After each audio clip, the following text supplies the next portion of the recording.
Sejarah dunia tidak lepas dari berbagai peristiwa-peristiwa penting, dan salah satunya adalah Perang Salib.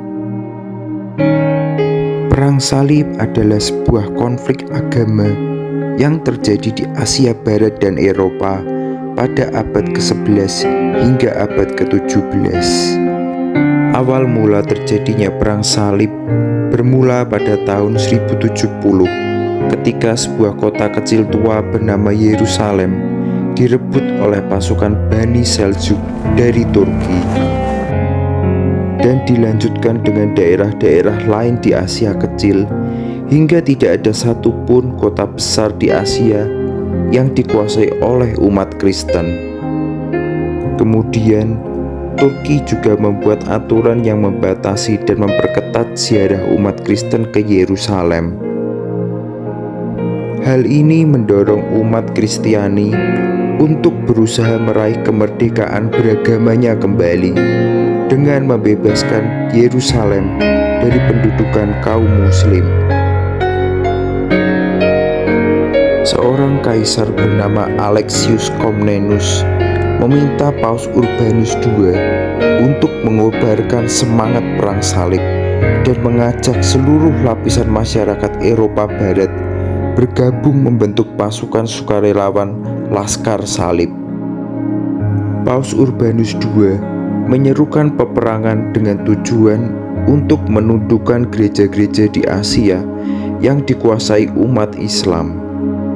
Selain itu, dia juga memberikan jaminan kepada siapapun orang yang berperang dalam Perang Salib dan gugur saat bertempur, maka jiwa mereka akan masuk ke surga walaupun pernah berbuat dosa pada masa lalunya.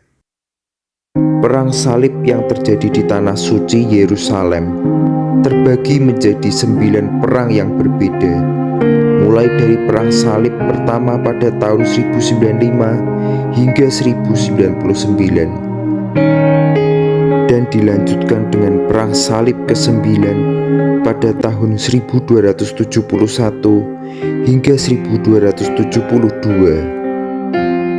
Salah satu perang salib yang paling terkenal adalah perang perebutan Tanah Suci Yerusalem melawan kaum Muslim pimpinan Saladin yang akan dibahas pada video berikutnya.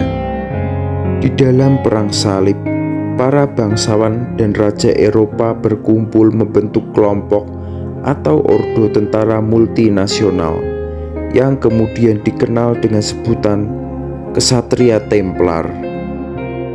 Selain itu, ada 4 wilayah yang menjadi negara Ksatria Templar, yaitu Kerajaan Edessa, Kerajaan Antioquia, Kabupaten Tripoli, dan Kerajaan Yerusalem. Pasukan Ksatria Templar dibentuk oleh Hugh de Peñas, seorang bangsawan Prancis terkenal. Awal mulanya, Ksatria Templar ditugaskan untuk mengawal para peziarah yang bepergian ke Tanah Suci Yerusalem. Tetapi setelah Perang Salib pecah, mereka berperang melawan kaum Muslim. Keunikan dari Ksatria Templar adalah latar belakang mereka, karena para Ksatria Templar bukanlah dari golongan orang miskin. Mereka yang bergabung menjadi ksatria berasal dari golongan orang yang sangat kaya dan memiliki kehidupan yang baik. Mereka memilih untuk mengucapkan sumpah kesucian dan pengabdian untuk membela iman Kristen.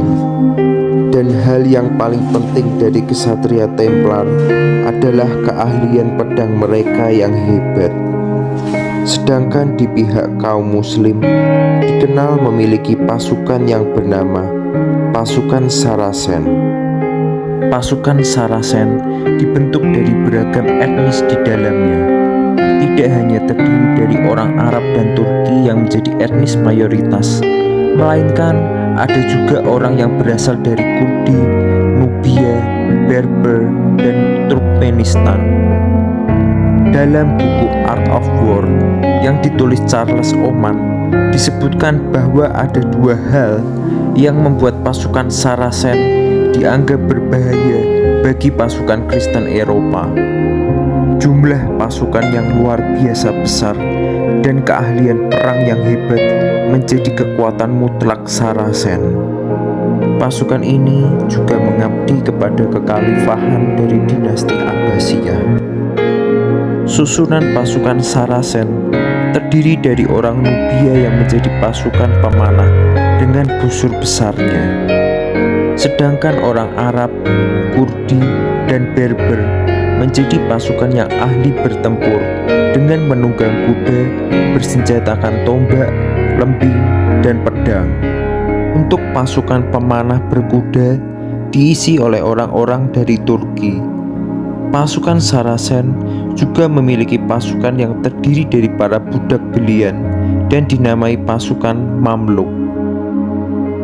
Meskipun perang salib sebagian besar terjadi di Timur Tengah, beberapa perang salib juga terjadi di Eropa. Perang salib di Eropa pecah ketika pasukan salib yang ambisius mencoba membuat Paus mendukung upaya militer mereka. Lawan yang dihadapi pasukan salib dalam perang tersebut adalah Kekaisaran Bizantium di Iberia yang terletak di antara kerajaan Portugal dan Spanyol. Sedangkan tujuan lain pasukan salib berperang adalah untuk memberantas kaum pagan, kaum bidah, dan menuntaskan silang sengketa di antara pihak-pihak yang sama-sama beragama Kristen Katolik.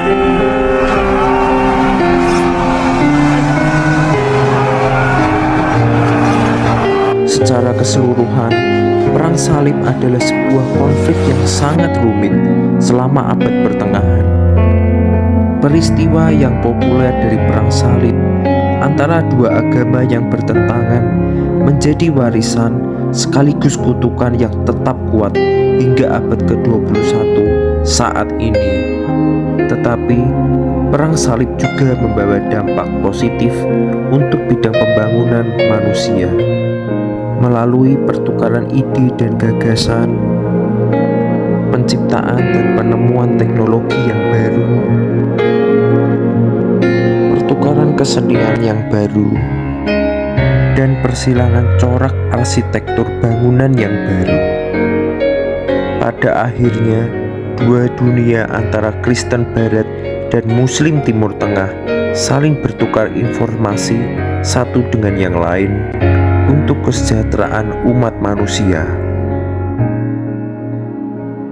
Demikianlah segelas cerita hari ini. Terima kasih kawan-kawan yang sudah menonton videoku.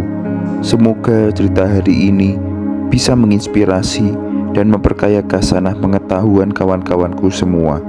Sampai bertemu di cerita berikutnya.